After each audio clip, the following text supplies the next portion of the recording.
Yo, what's going on, Philadelphia Eagles fans? It's your boy Philly Day One, man, and happy birthday to Bo Allen. Bo Allen, Big Bo, man. As Fletcher Cox would say, Big Bo. Um, if you've known, um, if you know with Bo Allen being with the Philadelphia Eagles, man, he was a defensive tackle who played for us, man, and gave us great production over the years. He was actually with that Super Bowl team. Happy birthday, Bo Allen. You know, we also going to get into some of these injury talks, man, and we look like we're very, very healthy. There's a video of Cam Jurgens practicing. He's got a back brace on, but he is practicing. So we'll see how that translates and see if they said he was a full practice, so we'll see if he's good to go into the game against the Detroit Lions. We do have them on Sunday night football, so it gives them a little time between Monday to Sunday, but you know, it's still like a day. So I guess he's trying to weigh that out. We're also going to talk about the A.J. Brown situation, him not being happy with the offense. I've said many of times that I endorse this.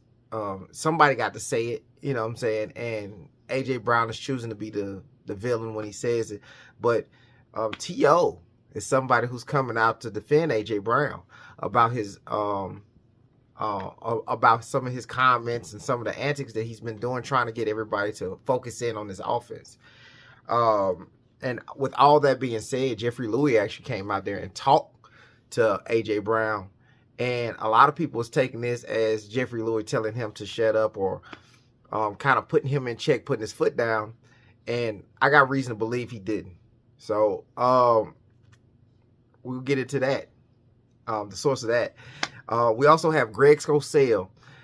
If you've ever watched me live, if you ever watched me do a halftime report or a end of the game report of what happened, post-game report, post-halftime report, you will understand some of the stuff that he's saying. It adds up with what I've been saying for the longest, and we're gonna let Greg Cosell talk about it. At the very end, we got predictions of what's going on in this game: the Detroit Lions and the Philadelphia Eagles on Sunday Night Football on the big stage. Who's going to come out victorious? Let's go, Birds. Let's get into it.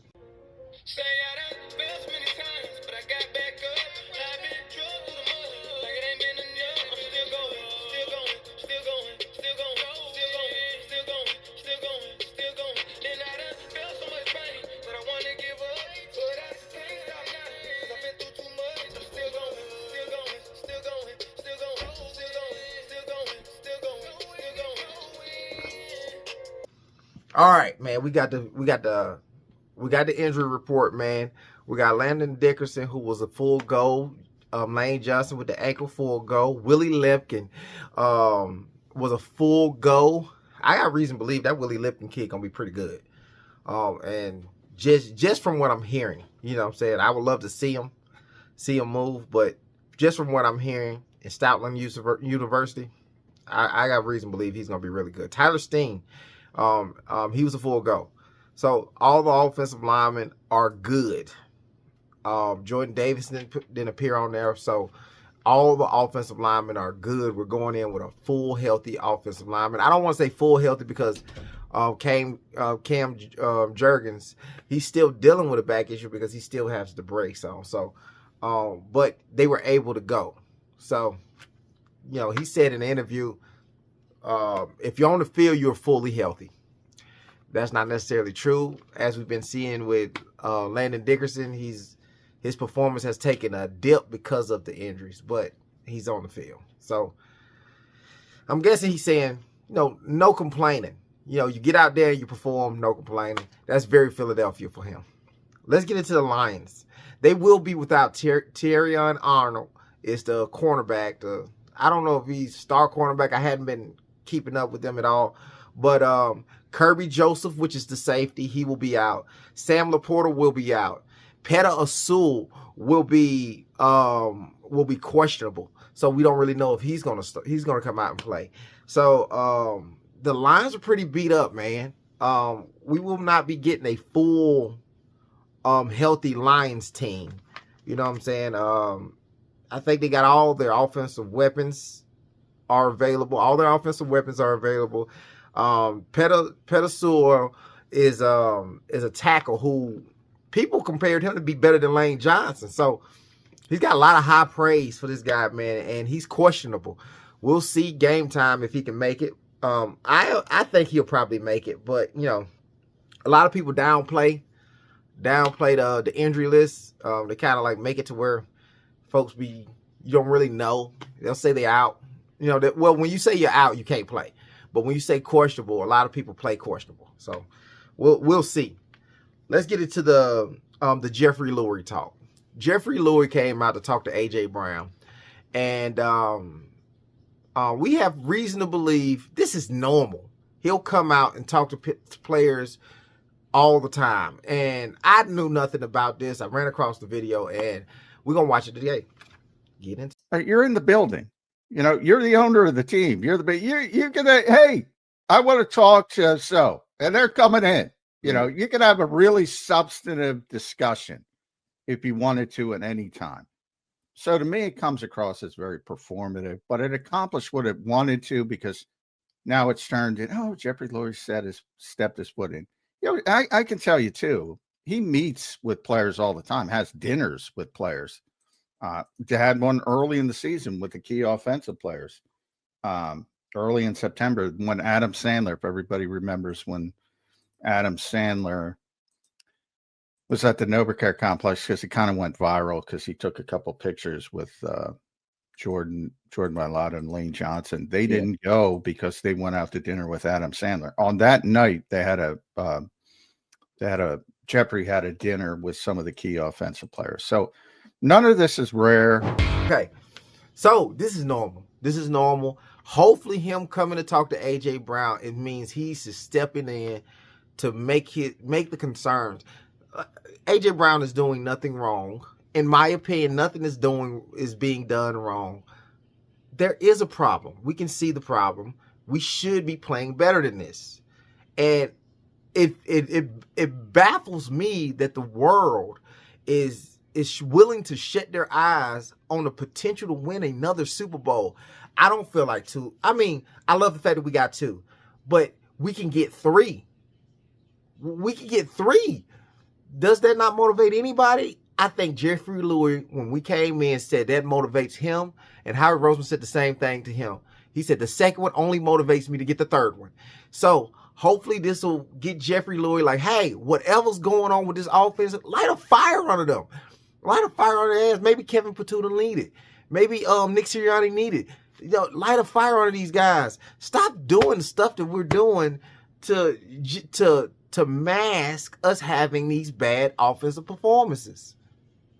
Let me run the video because I went to a rant right there. Compare AJ to you. Have you heard that? Yes, and I don't think that's a fair comparison. I think when you look at AJ, I think he sets a high standard. The guy's, I don't know how much he's making, but like 30 million a year. If you look at statistically where he stands, if he was playing poorly and making that type of money, everybody'd be trying to get rid of him. But the guy wants to win. Yeah. And as an athlete, there's a way to win and a way sometimes how you lose, how you win and how you lose. And it's a rhythm thing. And if you're in an offense, especially with him being considered WR1, you want to be involved in the offense. I don't blame him. That's an offensive coordinator thing. And I think obviously in a lot of, I think Jalen has to shoulder some of that responsibility too because he's the quarterback. He's an extension of the head coach and the offensive coordinator. Mm-hmm. So how you play within the system and how productive you are as a number one receiver depends heavily on the offensive coordinator and how you're being used. Basically, you know what I'm saying? T.O., coming from T.O., I know that probably won't hold no ground, but this just, it don't, he's saying nothing wrong, man. Now, the people might be mad about how he's doing it, but in the same sense, something got to be done. It's been going on for 10 weeks. Something has to be done, man. Stuff that lingers this long can, I don't want to get to the playoffs and get put out in the first round. I don't want to get into the playoffs and get put off in the second round. I want to win the championship because if you look at the team, we have championship team. The worst thing to do is lose a season where you have a championship squad. Ask the Cowgirls. Okay, I couldn't help myself. So let's get into Greg Cosell talked about the offense and what the issue might be. Not even the issue. He talked about their mismanagement of Jalen Hurts. Run it. Watching that tape, Ross, my mouth was almost open watching that tape. I just didn't understand in some ways what I was looking at. I mean, I felt, and I'll mention one play that I think is very representative of what I'm about to say, but I almost felt in that game as if the Eagles played that game offensively to minimize Jalen Hurts as a factor in the game. And that's very surprising. I mean, there's a play I want to mention. It was first third quarter possession, okay? It was 3rd and 12 from the plus 25-yard line going in a scoreless game, okay? Keep that in mind. It's a scoreless game. And they hand the ball off to Shipley. That's a give-up call in a scoring situation in a scoreless game. And when I saw that play, because I didn't see it live, I was thinking to myself, and of course this is after I'd seen the game up to that point, I'm thinking, God, that just struck me as so strange. Why are you not having Jalen Hurts drop back? You've got Devonta Smith, you've got A.J. Brown, you've got Dallas Goedert, and you're giving it up to kick a field goal to go ahead 3-0. I just was very, very surprised by the offensive approach in that game. Yes, I agree. Running it on 3rd and 14 is freaking bonkers. It's bonkers. If you just wanted to get a couple of yards, this shows no confidence in your offense. This shows no confidence in your offense. The year that we won 2017, we were picking up some of the biggest third downs. And I wouldn't say in history, but some of the biggest third downs I've ever seen. We were picking up 3rd and 15s and 3rd 17s. We were picking up those kind of yardage when we won the Super Bowl in 2017. So you could get the yards. Just the confidence to do so is not there. The same thing could be said on the defense. When we get up a certain amount of points, we play prevent. We bring in Jahad Campbell. I love Jahad Campbell, but people just run at him. And prevent, they just run right at him. And they'll go down the field and get a touchdown. I don't like that. They could have done that all game long. Keep Nakobe Dean at linebacker. So at the very least, people ain't running at it. Make them put it through the air. Make it scary. I feel like we're playing the times in which we are playing very cautious. We are the worst team that we can possibly be. When we play really cautious, we are the worst team we could possibly be. We played the Green Bay Packers and shut them out. No touchdowns. All the way until we started playing cautious. We have got to be more aggressive. When we play cautious against the Rams, the very first half, then Jalen Hurts decided, no, I'm not playing cautious no more. He just lost it. And then we started scoring. That's enough for me to say, hey, our identity ain't to play cautious. We go for it on 4th downs. It's almost like we in mixed feelings of how we should play the game. Play it to win, not to lose. Jalen Hurts said it in the beginning. Let's get into some predictions right now because I got a little emotional. Let's get into some predictions right now, man. And let's run the video first, and then I'll give some predictions about what I got. I haven't picked against the Eagles yet this year. I'm probably not this week. I mean, they're tough to beat at home. Yeah. But I think this is going to be. I think it's going to be a really rough one. And the Lions can score, and they can score fast. I mean, this isn't going to be. Again, it's not going to be 10-7. I'm going to say Eagles 21-20. If they can barely score 7 points at Lambeau, Detroit's not going to give up that much more. Although they did give up 27 to Minnesota at home. But I don't think the Eagles' defense, as good as that defense is going to hold the likes of that Detroit offense to 7 points. I'm right there with you, Ray. I'm going to duplicate it with you. I'm going to say 21-20. And I think they win it because Detroit is going to miss a late field goal that cost them the game. Okay, man, we got somebody going Detroit Lions, but I'm going to go Eagles. I'm gonna go Eagles. How we win it, I have no idea how we're gonna go out here and win it, and that's the scariest part about right now of being an Eagles fan. We don't know how we're gonna win it, but getting a win is something that is high on our priority. We've gotten a bunch of games where we gotten a win, and we just muscled that win out. Hopefully we can turn the corner on the offense, scheme up something for AJ to get open. Now, I'm not saying necessarily give him the slot position. I'm not saying that. What I'm saying is play to win, attack. Make them like Devontae Smith said, make them adjust to you. We don't have to always adjust to them. Make them adjust to you.